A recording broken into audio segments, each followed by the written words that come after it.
We can now log in as an admin.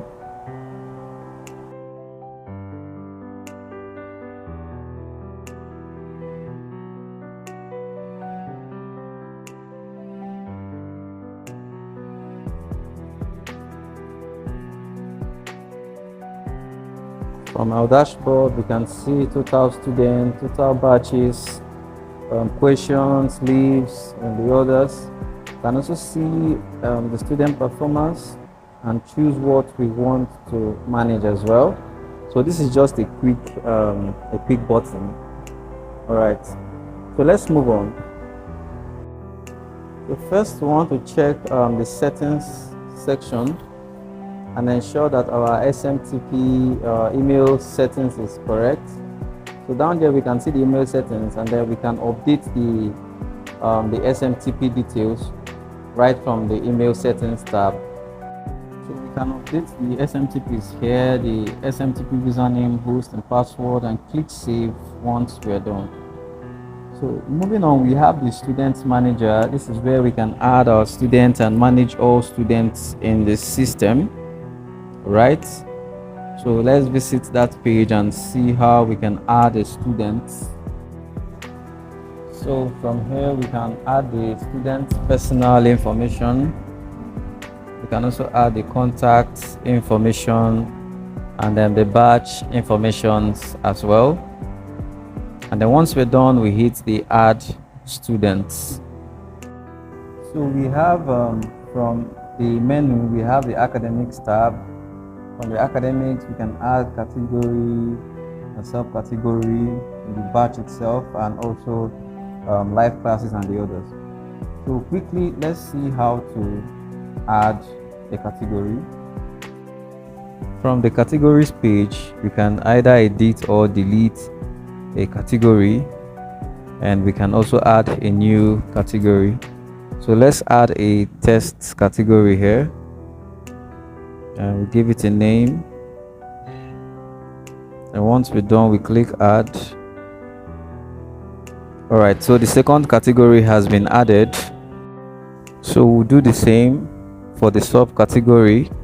We'll add a new subcategory.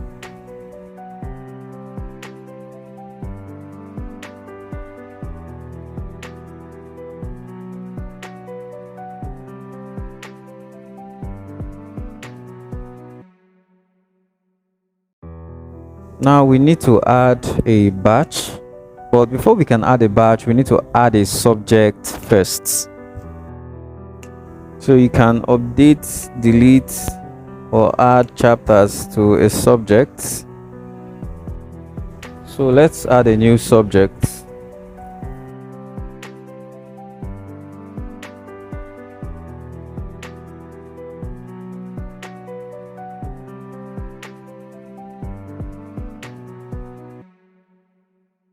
So we can hit the plus icon to add chapters to the subject. So we'll add some chapters and separate with a comma. Algebra, calculus, and trigonometry.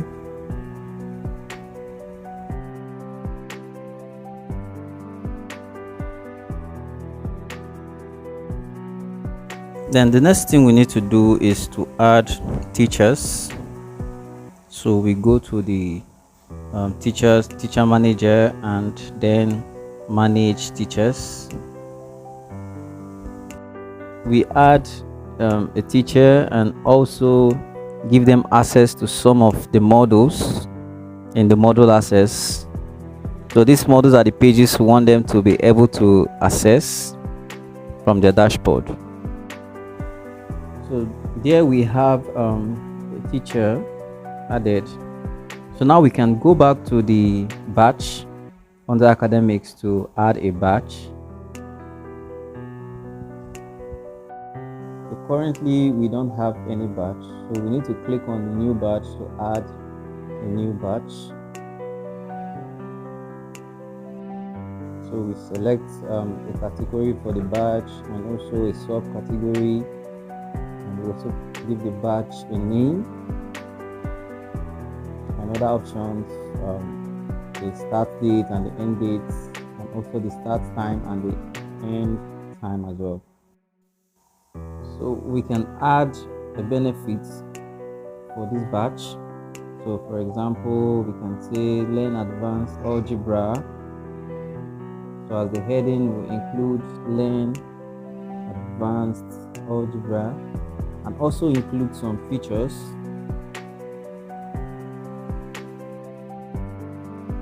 So we can move on to adding an image and a description and also including a subject.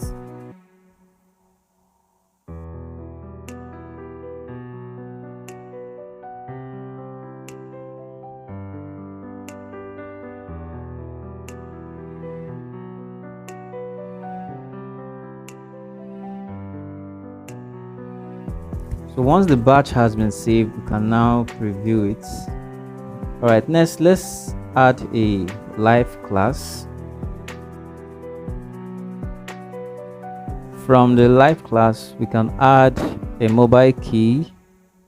So for the mobile key, all we just need to include is the Zoom API key and the Zoom API secrets. For the live class, we need to select a batch and also include the Zoom API key, the Zoom secrets, a meeting number, and lastly a password. So once we're done, we hit save. So this will be made available to students who would want to join this batch, and also teachers who would want to join that live class.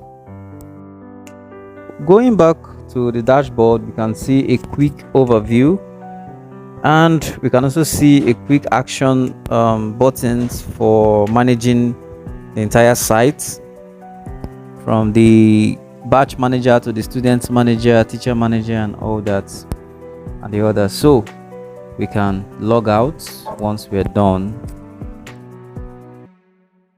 So next, let's log in with the teacher's account we created. We're logged in. So this is an overview of the teacher's dashboard. So we can see a quick statistics, and we can also see all the modules that this teacher was assigned to, he has been given access to.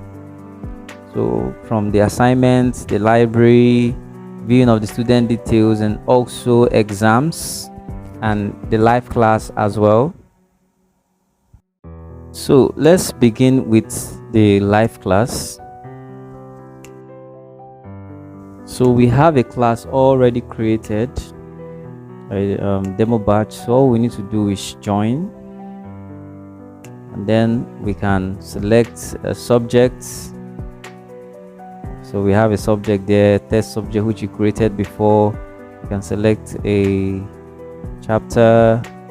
So we have algebra, which we also included in the batch before. So when we hit the continue button here, it takes us to the Zoom meeting. So if the parameters we provided earlier were correct, the meeting would commence. But since the parameters were incorrect, so we have invalid parameter. Anyway, so this is for demo purposes alone.